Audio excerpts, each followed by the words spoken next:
Hello বন্ধুরা, কেমন আছো সবাই? আশা করি ভালো আছো। যা সিচুয়েশান এখন কলকাতার, মনে হয় না কেউ ভালো আছে। সবারই মন মেজাজ খারাপ, কিছু করার নেই। আমাদের যতটা করণীয় আমরা করব। আপনাদেরকে একটা কিছু দেখাবার ছিল, আপনারা এই ভিডিওটা দেখেন। এটা কি উচিত? কোনো ঘটনাই ঘটেনি, অথচ ভিডিও করে ইউটিউবে কেউ কেউ পয়সা কমানোর জন্য, পয়সা কামানোর জন্য, রাজনীতি করবার জন্য বিভিন্ন টাকা দিয়ে ডিজিটাল প্ল্যাটফর্ম তৈরি করেছে। টোটাল মিথ্যে ঘটনা বানিয়ে। এআইটা কি জানেন? Artificial intelligence.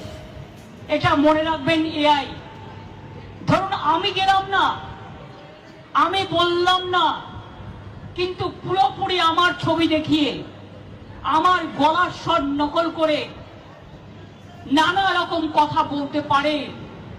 এই যুগটা অন্য যুগ, এটা কলিযুগ, মনে রাখবেন। দেখলেন? তাহলে মমতার বক্তব্য কি এখানে? উনি কি বলতে চাইছেন? উনি কি বুঝাতে চাইছেন? আমজনতাকে উনি কি বুঝাতে চাইছেন? মানে কিচ্ছু হয়নি। উনি কি দেখতে পাচ্ছেন না, না বুঝতে পারেন না?